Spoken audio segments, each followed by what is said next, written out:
جزاکم اللہ۔ الحمدللہ،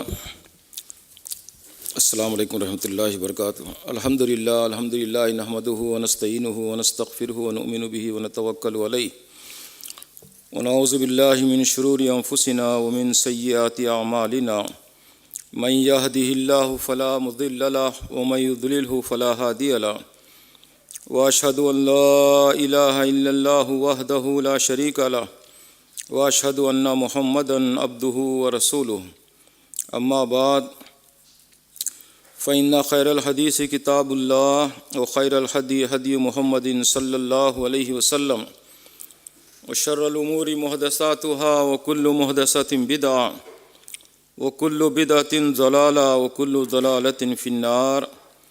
فاعوذ باللہ السمیع العلیم من الشیطان الرجیم، بسم اللہ الرحمن الرحیم۔ الرحمن علم القرآن، خلق الإنسان علمه البيان، الشمس والقمر بحسبان، والنجم والشجر يسجدان، والسماء رفعها ووضع الميزان، ألا تطغوا في الميزان، وأقيموا الوزن بالقسط ولا تخسروا الميزان، والأرض وضعها للأنام، فيها فاكهة والنخل ذات الأكمام، والحب ذو العصف والريحان، فبأي آلاء ربكما تكذبان؟ خلق الإنسان من صلصال كالفخار، وخلق الجان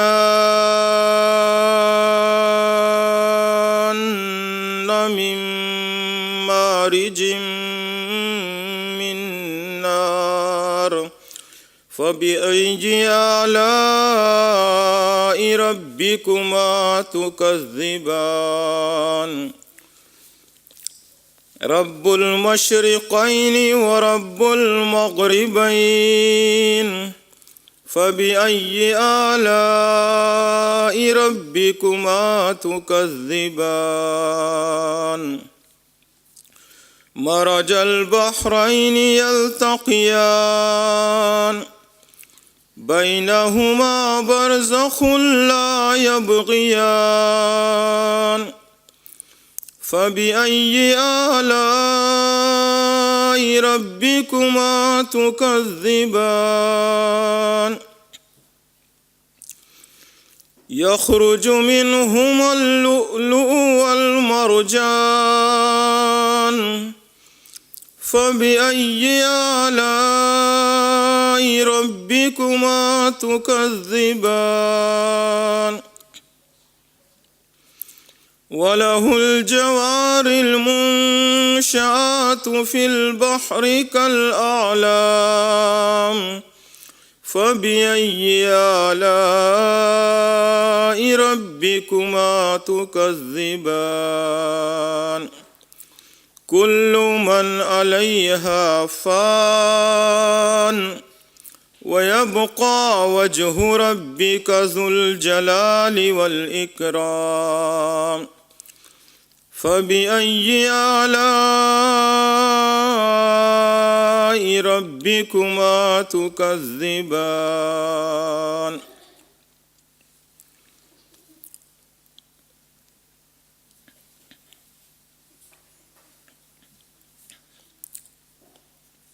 محترم بھائی اور بہنوں،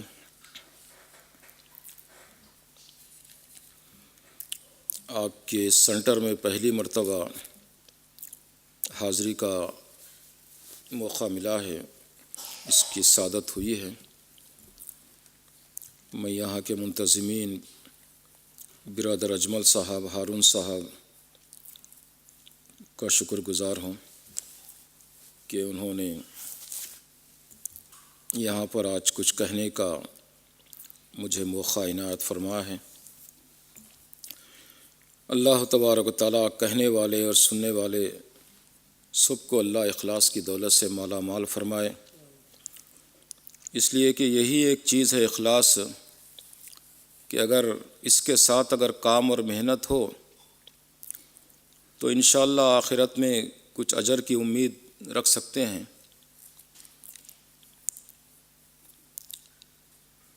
صحیح بخاری شریف کی پہلی حدیث ہے، عمر بن خطاب رضی اللہ تعالیٰ عنہ اس کے راوی ہیں۔ اللہ کے نبی صلی اللہ علیہ وسلم نے ارشاد فرمایا، انما الاعمال بالنیات وانما لکل امرئ ما نویٰ فمن كانت ہجرتہ الی اللہ ورسولہ فہجرتہ الی اللہ ورسولہ ومن كانت ہجرتہ الی دنیا یصیبها او الی امرأۃ ینکحها فہجرتہ الی ما ہاجر الیہ، یعنی تمام کاموں کا دار و مدار نیتوں پر ہے۔ اگر نیتوں میں اخلاص ہوگا تو اللہ اس کا بدلہ عطا فرمائے گا، اگر نیتوں میں کھوٹ ہوگا تو ظاہر بات ہے کہ بہت کچھ دینی اعتبار سے ترقی کرنے کے باوجود آخرت میں اس کا کوئی اجر نہیں ہوگا۔ اور ہمارے سارے جو ایفرٹ ہیں، سارا کام ہے، اس کا مقصد یہی ہے کہ ہم اپنی آخرت اچھی ہو جائے، ورنہ وہ مشہور احادیث ہیں کہ جو ہم اکثر و بیشتر سنتے ہیں کہ اللہ تعالیٰ سب سے پہلے روز قیامت جہنم کے اندر ایک بہت بڑے قاری کو ڈالے گا۔ اللہ کا آدمی کہے گا کہ قاری، اللہ دنیا میں قرآن پڑھتے رہا، بہت اچھی طریقے سے پڑھتے رہا، میں جب قرآن پڑھتا تھا تو لوگ جھومتے تھے بہت اور بڑا مزہ لیتے تھے، وجد میں آتے تھے، میں تو تیرے قرآن کو پھیلایا، زندگی بھر قرآن پڑھتے رہا اور دروس دیتے رہا۔ تو اللہ کہے گا کہ یہ اس لیے کیا کہ لوگ تجھے دنیا میں بڑا قاری کہیں، بڑا عالم کہیں، علامہ کہیں، اور تجھے گفٹ دیں، تجھے پیسے دیں، تیری عزت ہو، تیری شہرت ہو، وہ سب ہو چکی دنیا میں۔ چونکہ نیت کے اندر یہ نہیں تھا کہ میں اللہ کے لیے کر رہا ہوں، اس لیے دنیا میں تو تجھے مل گیا، اب تو سیدھا پہلے جہنم رسید ہوگا۔ اور ایسے ہی بہت بڑا سخی جو اللہ کے راستے میں پیسے خرچ کرتا ہے، چیریٹی دیتا ہے، اس کو اللہ ڈالے گا، وہ بھی یہی کہے گا کہ اللہ دنیا میں جو دولت تو نے عطا کیا تھا، میں دین کے کاموں میں غریبوں کی مدد کرتا تھا، چیریٹی کا کام کرتا تھا۔ تو اللہ کہے گا کہ دراصل کام تو بہت کیا، تو بہت خرچ کیا، لیکن دل جو تھا اس کا مقصد یہ نہیں تھا مجھے خوش کرنا، لوگوں کو خوش کرنا تھا۔ لوگ خوش ہو گئے، واہ واہ کر لیے کہ بھائی فلاں صاحب اتنا دیتے ہیں چیریٹی میں، اور نام ہو گیا، اخباروں میں فوٹو آ گئے، میڈیا میں آ گیا، سب کچھ ہو گیا، دنیا میں مل چکا تجھے جو شہرت اور جو چاہتا تھا۔ اب آخرت میں کوئی نہیں تیرا، تو جہنم رسید ہوگا۔ تیسرا وہ شخص ہے جو اللہ کے راستے میں جہاد کرتے ہوئے لڑتے لڑتے مارا گیا، موت بھی آ گئی اس کی۔ وہ کہے گا کہ اللہ اپنی جان میں تیرے راستے میں، اللہ یہی کہے گا دنیا میں تو جہاد اس لیے کیا تھا کہ لوگ تجھے مجاہد کہیں، لوگ تجھے بہادر کہیں، اور کہیں کہ کس طریقے سے تو یعنی لڑتا ہے۔ وہ ساری چیزیں دنیا میں ہو چکی ہیں، لوگ تجھے کہہ چکے، اب آخرت میں تیرا کوئی درجہ نہیں ہے، اس لیے کہ تیری جو نیت تھی وہ اللہ کے لیے نہیں تھی۔ تو اندازہ فرمائیے کہ اتنا بڑا آدمی کہ جو اللہ کے راستے میں بظاہر دنیا میں لڑتے لڑتے ختم ہو گیا، اللہ تعالیٰ اس کو جہنم میں ڈالے گا۔ تو یہ 3 قسم کے کیٹیگری ہے جو کہ دین کا کام کرتے ہیں، لیکن اس کے باوجود بھی چونکہ نیت میں کھوٹ تھا، اس لیے آج جو دنیا میں کام ہو رہا ہے دین کے نام سے، اللہ معاف کرے پتہ نہیں کتنے لوگ ہیں جو صحیح نیت سے کر رہے ہیں۔ بہرحال اللہ سے دعا ہے کہ اللہ ہمارے ٹوٹے پھوٹی اس محنت کو، قربانیوں کو اللہ تبارک تعالیٰ قبول فرمائے، اور حقیقی معنوں میں اللہ ہمیں اخلاص کے ساتھ اس کی رضا کے لیے کام کرنے کی اللہ ہمیں توفیق عطا فرمائے۔ آمین ثم آمین۔ آج مجھے جو ٹاپک دیا گیا ہے وہ توحید کا ہے، اور توحید ایک ایسا ٹاپک ہے کہ وہی پہلا ٹاپک ہے انسان کا، ایک مسلمان کا اس دنیا میں، اور آخری ٹاپک بھی وہی ہونا چاہیے، اس لیے کہ توحید ہے تو سب کچھ ہے، اگر توحید نہیں ہے تو کچھ بھی نہیں۔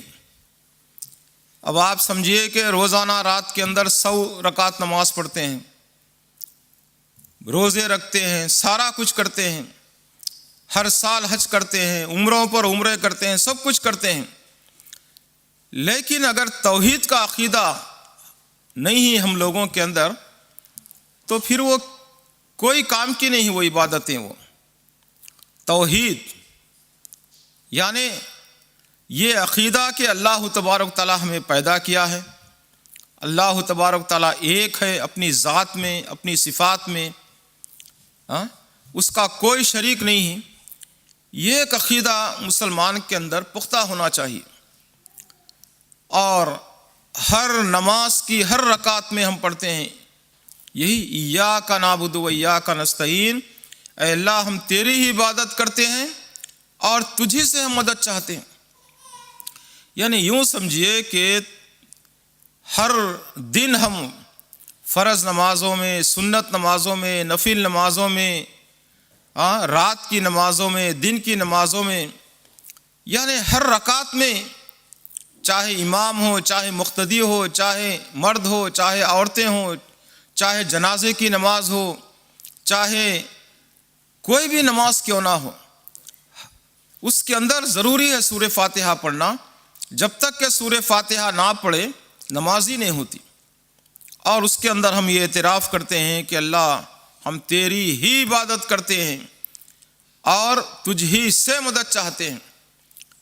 ایاکا، یہ نہیں کہتے کہ تیری بھی عبادت کرتے ہیں اور تجھ سے بھی مدد چاہتے ہیں، نہیں، بھی نہیں، ہی، تیری ہی عبادت کرتے ہیں، تجھ ہی سے مدد چاہتے ہیں۔ یعنی یوں سمجھیے کہ اگر کوئی آپ سے یہ کہے کہ پورے اسلام کا، پورے قرآن کا اگر خلاصہ کر لو، تو پورے قرآن کا خلاصہ کیا ہے؟ سورہ فاتحہ ہے، اس کو ام القرآن کہا جاتا ہے، قرآن کی ماں، قرآن کی اصل، قرآن کی جڑ۔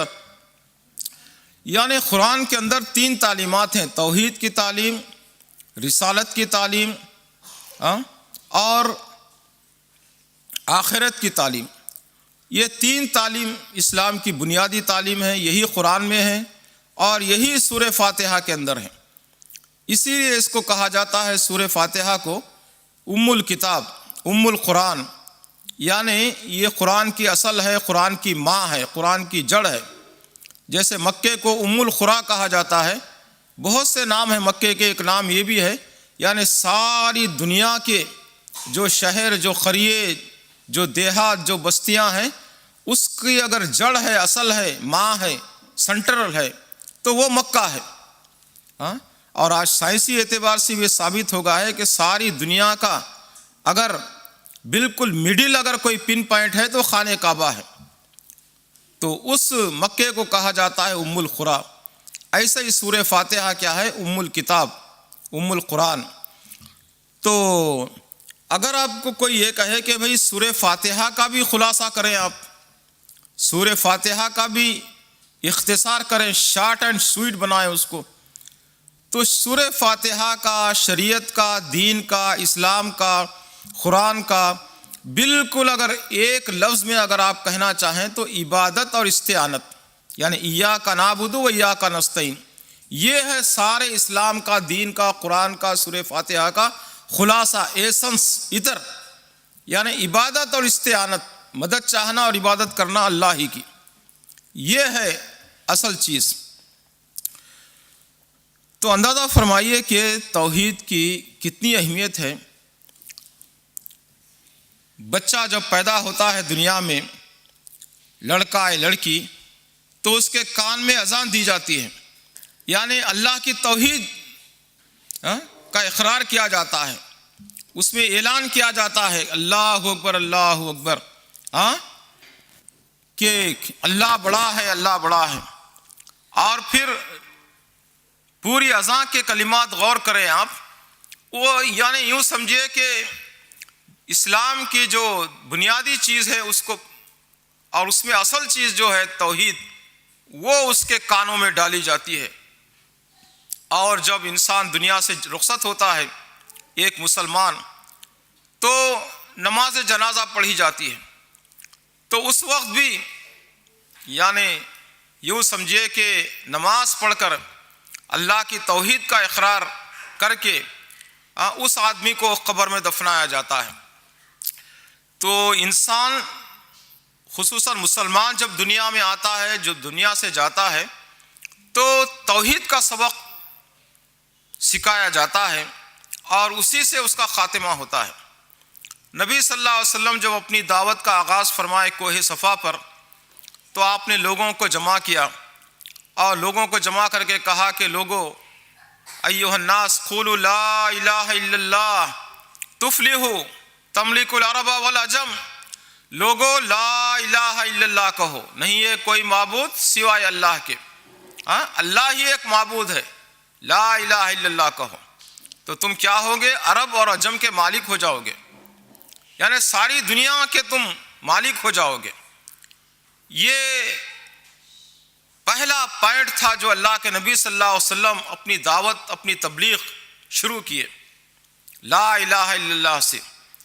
اور حدیث میں آتا ہے کہ جب آدمی دنیا سے جا رہا ہو تو وہ لا الہ الا اللہ اگر کہے تو سمجھے کہ اس کا خاتمہ بالخیر ہوگا، اور اگر اس کی زبان سے وہ نہیں نکلا تو بازو بیٹھ کر اس کے جو اقارب ہوتے ہیں، رشتہ دار ہوتے ہیں، اس کے جو قریبی ہوتے ہیں، دوست احباب ہوتے ہیں، وہ بڑی آہستگی کے ساتھ لا الہ الا اللہ کہتے رہے، لا الہ الا اللہ، لا الہ الا اللہ، لا الہ الا اللہ۔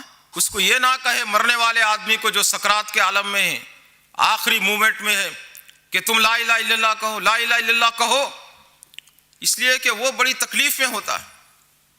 سکرات کی جو تکلیف ہوتی ہے آخری وقت کی، بڑی سخت تکلیف ہوتی ہے۔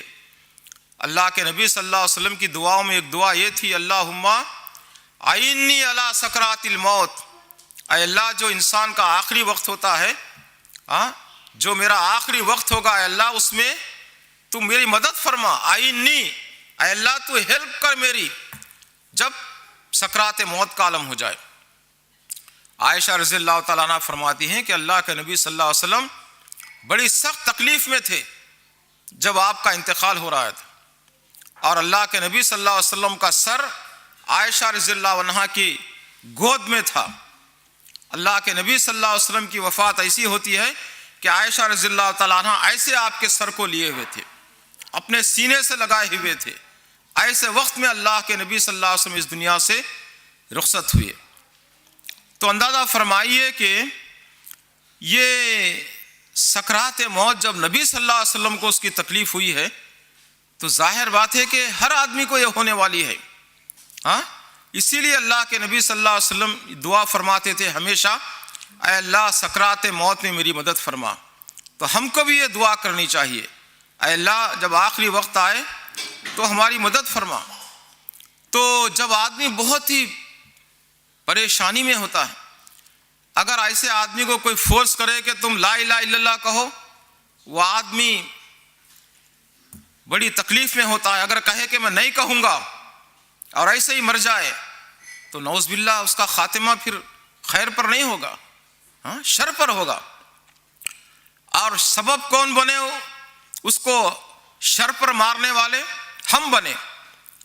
ہم چونکہ وزڈم استعمال نہیں کیے، بصیرت استعمال نہیں کیے، حکمت استعمال نہیں کیے، اور مرنے والے کے ساتھ بیٹھ کر کہے کہ تم لا الہ الا اللہ کہو، لا الہ الا اللہ کہو بول، تو وہ کہا کہ میں نہیں کہوں گا، تو برا خاتمہ ہو جائے گا۔ اس لیے حدیث میں کہا گیا کہ آہستہ اس کے پاس کہو، امید ہے کہ اللہ توفیق دے دے اور وہ بھی کہے، اس کی زبان سے بھی نکل جائے اور اس کا خاتمہ بالخیر ہو جائے۔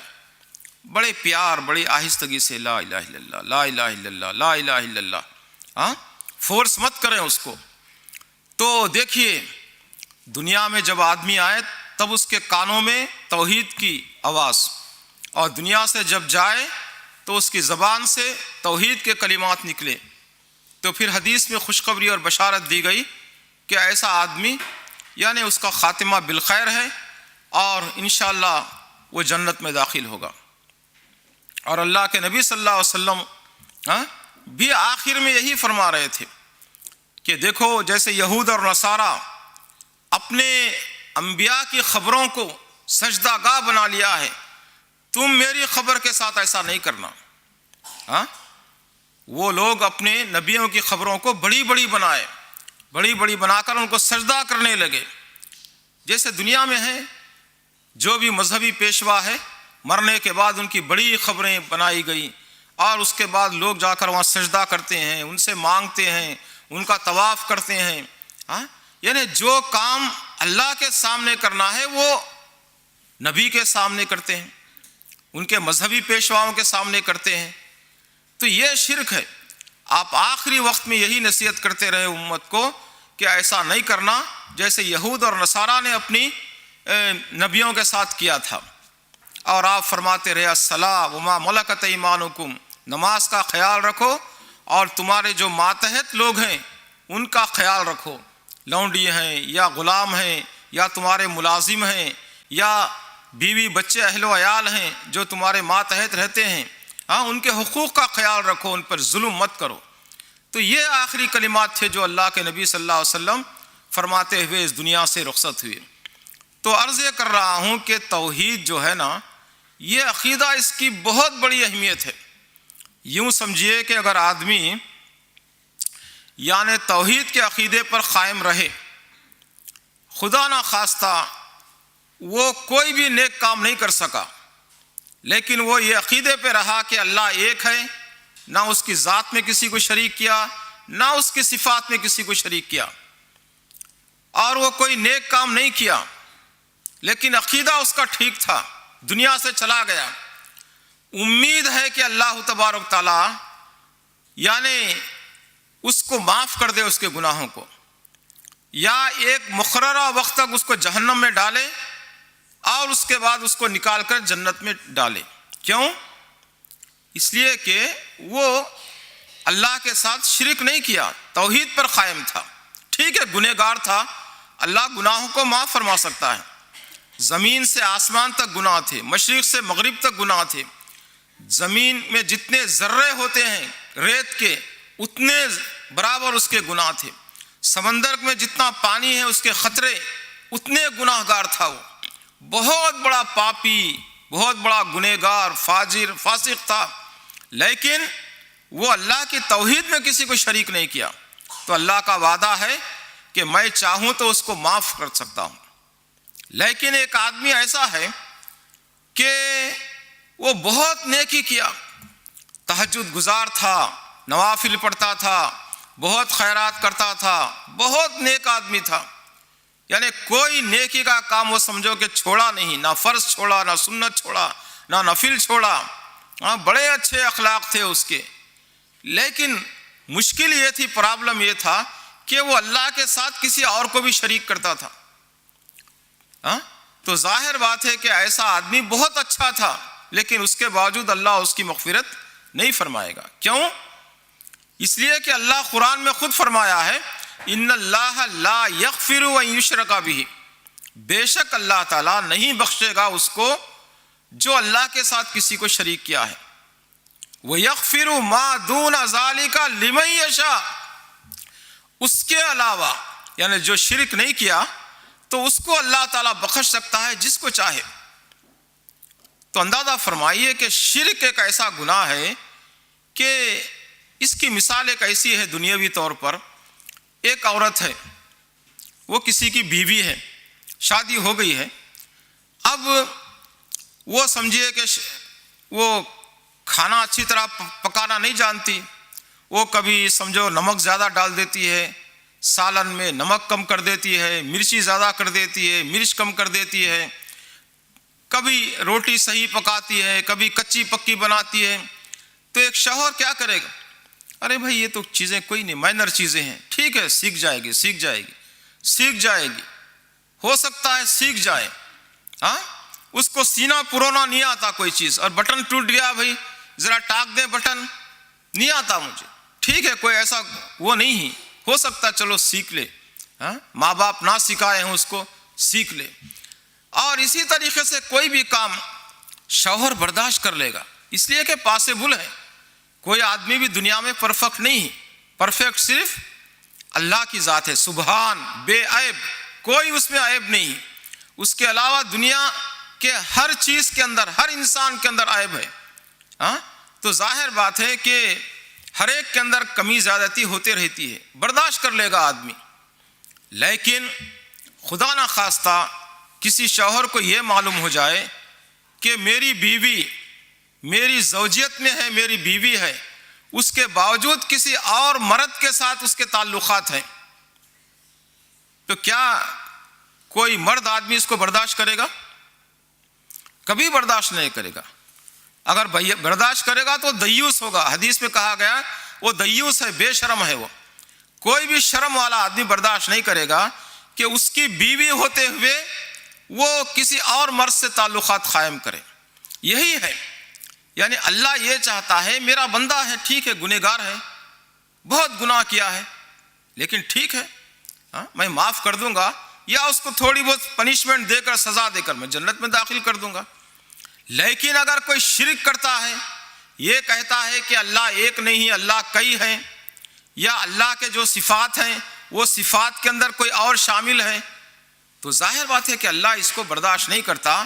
جیسے ایک مرد اپنی بیوی کے تعلق سے برداشت نہیں کرتا کہ وہ کسی اور مرد کی طرف دیکھے، یہی ہے۔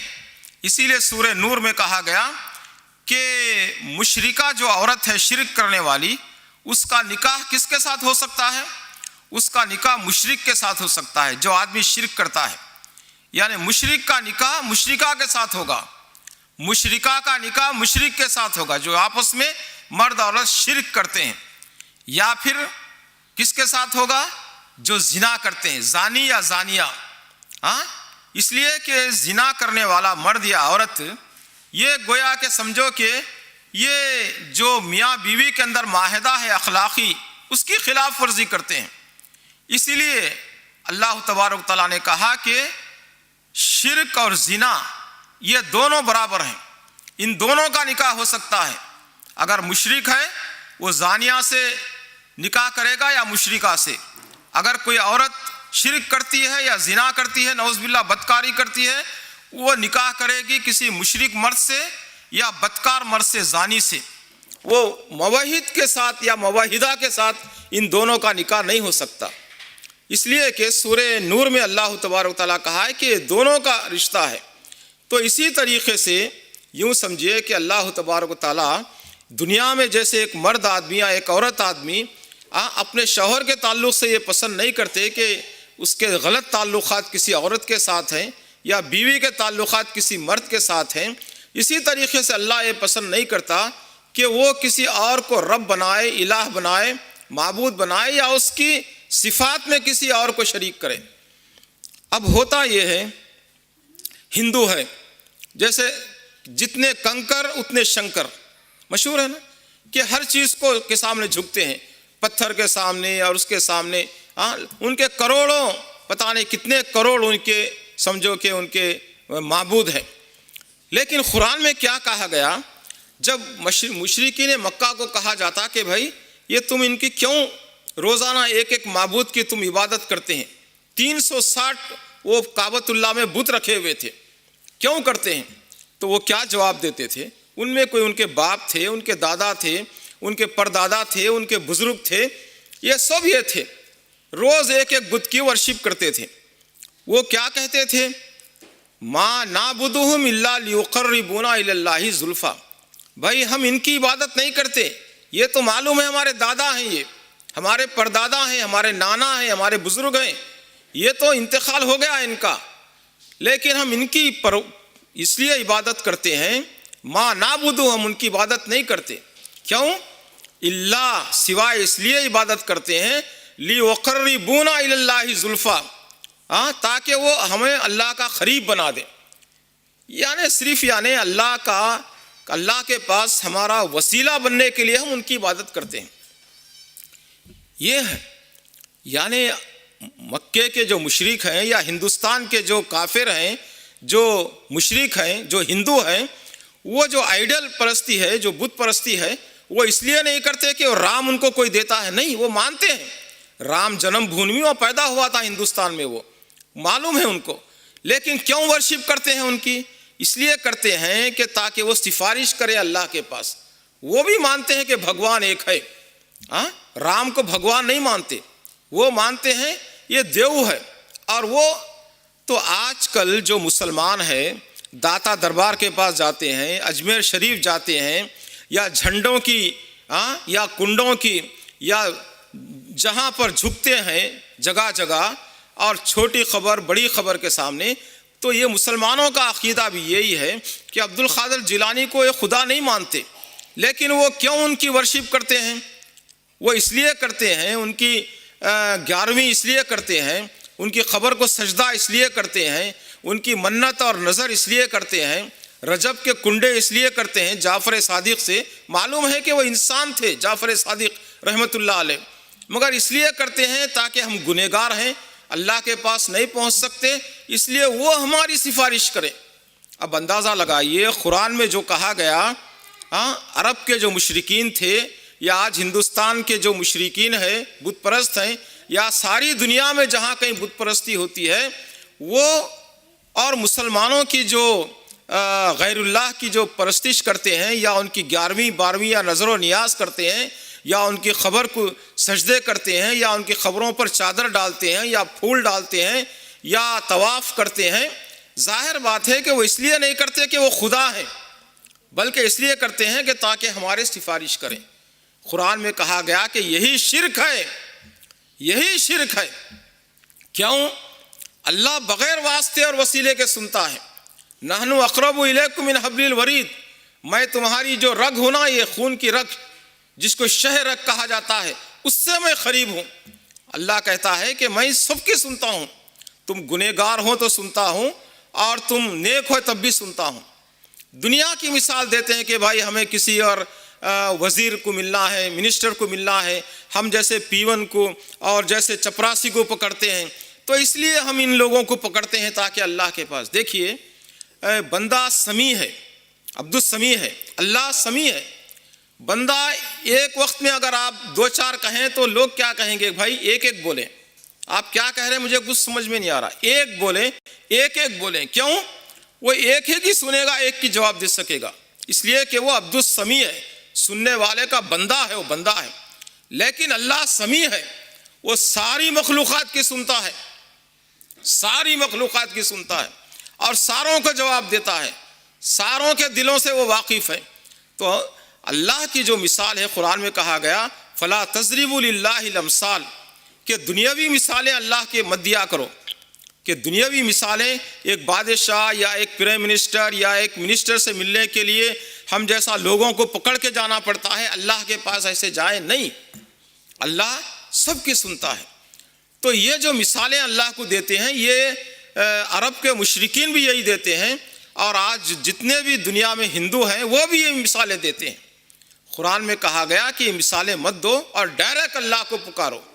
اگر آج ہمارے مسلمان، کوئی بھی مسلمان یہ نہیں کہتا کہ اللہ 2 ہے، نعوذ باللہ، یا 3 ہے، 3 in 1، 1 in 3، جیسے یہ کرسچنوں کا عقیدہ ہے تثلیث کا، ٹرینٹی کا، کوئی مسلمان نہیں کہتا کہ 2 خدا ہیں، 3 خدا ہیں، 4، بلکہ اللہ کے جو صفات ہیں وہ صفات میں شریک کرتے ہیں۔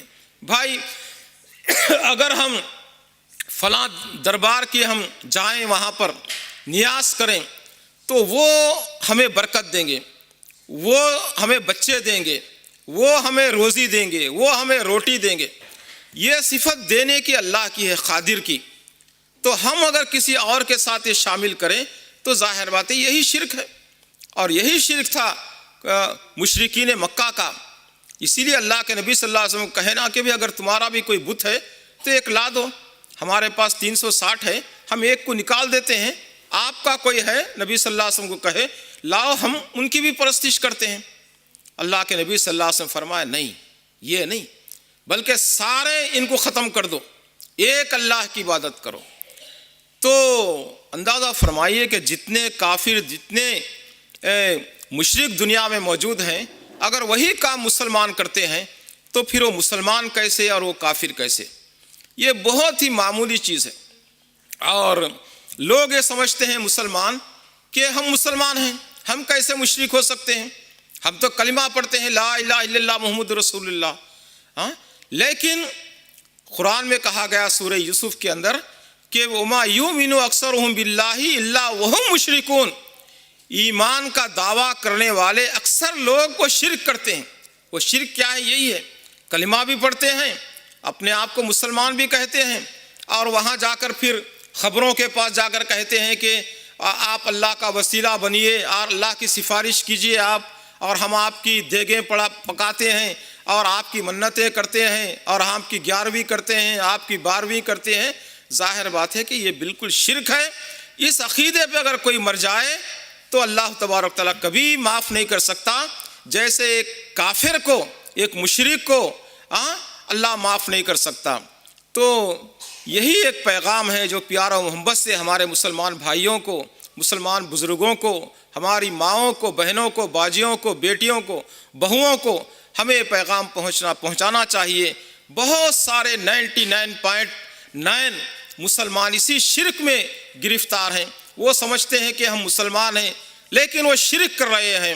اللہ تبارک تعالیٰ انہیں اس کی توفیق عطا فرمائے۔ میں سمجھتا ہوں میرا ٹائم ختم ہونے جا رہا ہے۔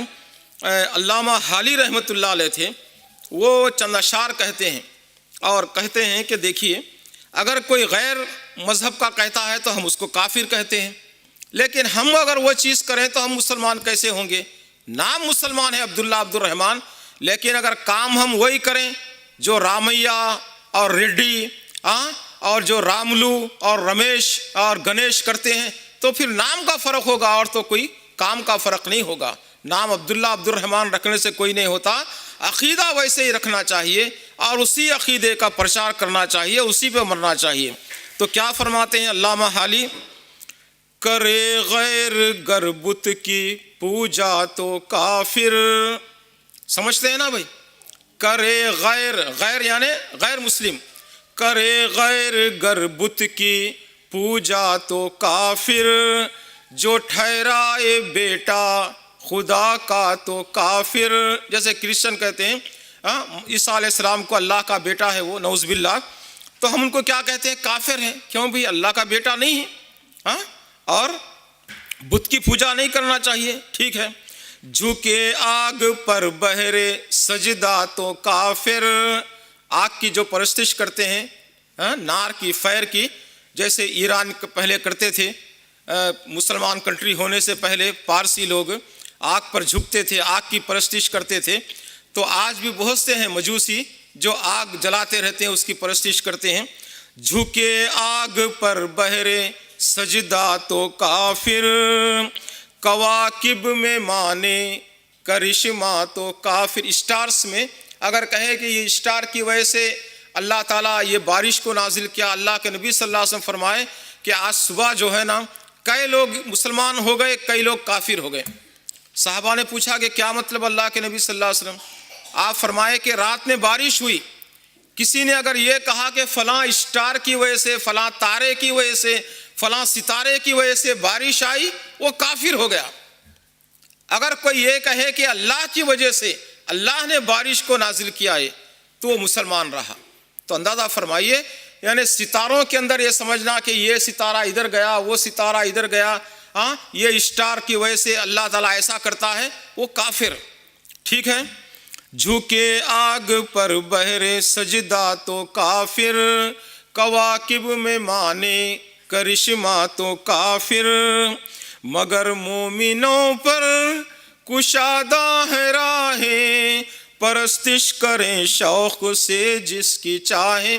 مگر اپنے آپ کو جو مومن کہتے ہیں ان کو کوئی ان کے لیے نہیں، جس کی چاہے پرستش کریں، چاہے تو خبروں کی پرستش کریں، چاہے تو اسٹار کے اندر وہ کچھ سمجھیں، اور چاہے تو کچھ بھی کر لیں، لیکن وہ مومن کے مومن ہیں۔ کیوں؟ اس لیے کہ نام اپنا رکھ لیے مسلمانوں کی طرح۔ نبی کو جو چاہیں خدا کر دکھائیں، خدا الگ ہے، اللہ الگ ہے، نبی الگ ہے۔ اگر جا کر ہم مدینے میں نبی صلی اللہ علیہ وسلم سے مانگیں، اے اللہ کے نبی صلی اللہ علیہ وسلم میں یہ دیجئے وہ دیجئے، تو مانگنا تو اللہ سے ہے۔ نبی صلی اللہ علیہ وسلم خود اللہ کے محتاج ہے۔ اگر ان سے جا کر مانگے، وہاں سجدہ کرنے کی کوشش کرے مدینے میں آپ کے، تو ظاہر بات ہے کہ یہ شرک ہے۔ نبی کو جو چاہیں خدا کر دکھائیں، کئی مسلمان ہیں نبی صلی اللہ علیہ وسلم کہتے ہیں کہ وہ اللہ ہے، وہی جو مستوی عرش تھا خدا ہو کر اتر پڑا ہے مدینے میں مصطفیٰ ہو کر، عرش پہ جو بیٹھا تھا خدا کے نام سے وہ مدینے میں مصطفیٰ کے نام سے اتر گیا ہے، نعوذ باللہ۔ یہ عقیدہ ہے، تو ظاہر بات ہے کہ کیسے مسلمان ہوگا وہ۔ نبی کو جو چاہیں خدا کر دکھائیں، اماموں کا رتبہ نبی سے بڑھائیں۔ ارے بھائی اللہ کے نبی صلی اللہ علیہ وسلم یہ فرمائے ہیں، ارے بھائی اللہ کے نبی صلی اللہ علیہ وسلم فرمائے ہوں گے، لیکن ہمارے امام یہ کہتے ہیں، ہمارے بزرگ یہ کہتے ہیں، اگر کوئی کہے تو ظاہر بات ہے کہ اماموں کا بزرگوں کا مرتبہ نبی سے بڑھا دیے، نعوذ باللہ۔ تو ظاہر بات ہے کہ یہ تو پھر غلط بات ہو گئی، شرک ہو گیا ہے۔ مزاروں پہ دن رات نظریں چڑھائیں، شہیدوں سے جا جا کے مانگیں دعائیں، نہ توحید میں کچھ خلل اس سے آئے، نہ اسلام بگڑے نہ ایمان جائے، وہ دین جس سے توحید پھیلی جہاں میں، ہوا جلوہ گر حق زمین و زماں میں، رہا شرک باقی نہ وہم و گماں میں، وہ بدلا گیا آ کے ہندوستان میں، رہا شرک باقی نہ وہم و گماں میں، وہ بدلا گیا آ کے ہندوستان میں۔ جو بر صغیر تھا، سب کانٹیننٹس، اس میں کیا کرتے تھے مسلمان؟ ظاہر بات ہے کہ خبروں کی پوجا کرتے تھے، تو ظاہر بات ہے کہ ہندو جیسے کرتے تھے خبروں پہ ویسے ہی کرتے تھے۔ تو آخر میں کیا کہتے علامہ حالی، ہمیشہ سے اسلام تھا جس پہ نازاں، وہ دولت بھی کھو بیٹھے آخر مسلمان۔ مسلمانوں کی اور اسلام کی خصوصیت یہ تھی کہ ایک توحید تھی ان کے پاس، لیکن اگر وہ توحید بھی اگر کھو دیے اور یہ غیر مسلموں کی طرح نعوذ باللہ اگر یہ غیر اللہ کی پرستش کریں، غیروں کے جا کر خبروں کے سامنے، درختوں کے سامنے، اور پانی کے سامنے، اور آگ کے سامنے، دریا کے سامنے، اور ان ٹیلوں کے سامنے، ٹبوں کے سامنے جا کر جھکنے لگے، تو ظاہر بات ہے کہ نام ہمارا مسلمان ہوگا لیکن کام ہمارے پورے کافروں کے ہوں گے، تو اللہ پھر ہمیں نہیں بخشے گا۔ تو یہ چیز کو ہم اپنے عقیدے میں بٹھائیں، اپنے بچوں کو، اپنے اہل ویال کو بھی یہ چیز ان کے ذہنوں میں بٹھائیں، اور پیار و محبت سے حکمت و مصلحت کے ساتھ ہم ساری زندگی اسی کا پرچار کرتے رہیں۔ آپ لوگ جو اسی مقصد کے لیے یہ کمیونٹی ہال لے کر یہاں جو بھائی بہنوں کو بلا کر جو اسٹرگل کرتے ہیں، اللہ اس میں برکت عطا فرمائے، اور اللہ تعالیٰ آپ کے اس ایفرٹ کو، ہماری جو اس محنت کو، وقت کی قربانی کو، اور یہ صلاحیتوں کی قربانی کو، پیسے کی قربانی کو اللہ اپنے دربار میں قبول فرمائے، دنیا اور آخرت میں اللہ اجر جزیل عطا فرمائے۔ وآخر دعوانا الحمدللہ رب العالمین، جزاکم اللہ۔